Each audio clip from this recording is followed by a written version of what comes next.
Assalamualaikum warahmatullahi wabarakatuh. Salam kepada para sahabat jaket konveksi official. Dan tidak lupa juga salam saya kepada seluruh konveksi se-Indonesia.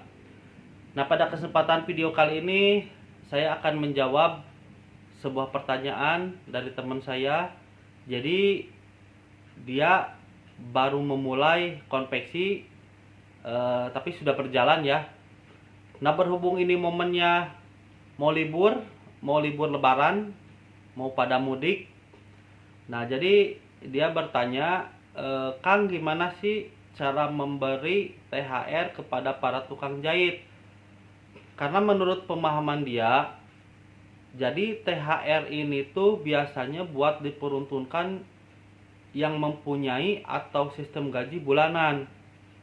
Misal dia kerja di PT atau kerja di CV, mungkin juga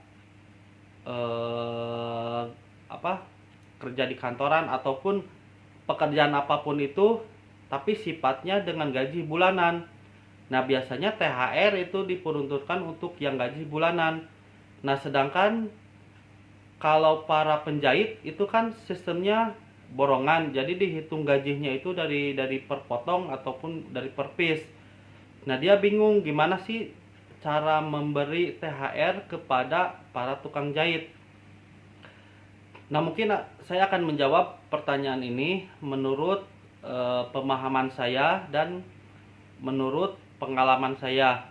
Nah, nanti Anda bila tidak setuju juga tidak apa-apa ya, dan tentunya setiap pengalaman dan pemahaman orang itu tentunya berbeda-beda. Nah, bagi Anda yang penasaran apa sih jawaban dari pertanyaan itu, nah maka simak video ini selengkapnya.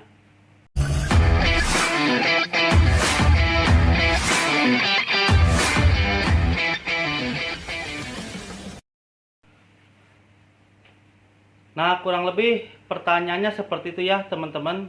Jadi gimana sih cara hitungnya memberi THR kepada para tukang jahit yang sifatnya kerja borongan. Nah, sedangkan teman saya punya pemahaman, jadi THR itu biasanya diperuntukkan untuk yang sistemnya gaji bulanan. Misalnya entah itu kerja di garment, atau misalnya di PT, atau misalnya di CV yang sifatnya gaji bulanan. Nah, biasanya THR itu diperuntukkan untuk yang mempunyai gaji bulanan. Jadi cara hitungnya misalnya seperti ini ya. Misal kerja 1 bulan gaji di pabrik itu misalnya 3 juta, misal seperti itu ya. Nah, untuk THR sendiri biasanya 1 bulan gaji. Nah, sedangkan dia kebingungan. Nah, untuk tukang jahit yang borongan itu seperti apa cara hitungnya? Kalau misalnya andai kata harus dikasih THR. Nah, dia problemnya seperti itu ya, karena dia baru memulai konveksi, jadi dia kurang begitu tahu. Nah, mungkin saya akan menjawab dengan versi saya ya, dan menurut pengalaman saya. Nah, nanti Anda boleh setuju dan Anda juga boleh tidak setuju, karena setiap pengalaman dan pemahaman itu tentunya berbeda-beda ya.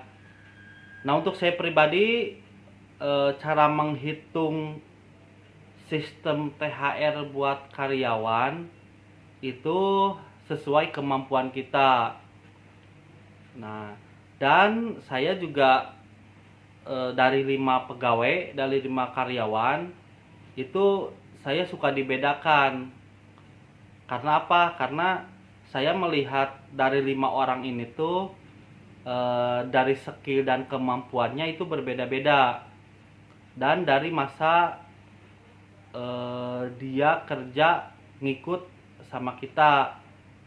Nah, tentunya semakin dia lama ngikut sama kita, harapan agak lebih itu tentunya bisa terjadi. Nah, beda dengan karyawan misalnya yang baru gabung, entah itu beberapa bulan sebelum puasa atau misalnya baru pas puasa dia mengikut. Nah, itu tentunya saya juga mempertimbangkan, dan dan tidak menyamaratakan ya. Nah, misalnya dari 5 orang ini tuh saya suka dibedakan, tidak disamaratakan ya. Misalnya ada orang yang kerjanya cepat, terus skillnya bagus, ada yang kerjanya standar, ada yang lambat juga. Nah, itu saya suka membedakan. Nah, untuk fine-nya berapa sih standar THR buat tukang jahit dan dengan sistem gaji borongan? Nah, ini kembali lagi ke sesuai kemampuan teman-teman ya. Tentunya kalau Anda mampu memberi besar, nah itu tentunya lebih bagus. Nah, buat standar saya pribadi, ini dari 1 juta sampai ke ratusan ribu, misalnya 300.000, itu yang paling kecil ya.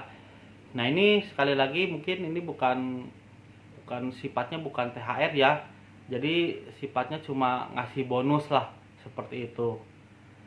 Nah, jadi seperti itu teman-teman. Jadi dari 5 pegawai ini tuh saya suka dibedakan, misalnya dari yang 300 sampai 500 sampai 700 sampai 1 juta. Nah, kalau misalnya teman-teman rezekinya lebih, terus mau ngasih lebih dari itu, nah itu tentunya lebih bagus lagi ya, lebih bagus lagi. Karena apa? Karena misalnya kalau kita kerjaannya banyak dan kita merasa dibantu sama para penjahit, dan harapannya nanti sesudah lebaran mereka tuh balik lagi ke tempat kita untuk bekerja sama lagi. Nah, tentunya kalau misalnya Anda ngasih bonusnya agak kecil, nah takutnya si para pegawai ini tuh kecewa dan dia berpikir sesudah lebaran tuh saya sudah nggak mau lah bekerja sama dengan Anda, karena mungkin dia ada sedikit kekecewaan waktu pas kita ngasih bonusnya mungkin di bawah standar. Nah,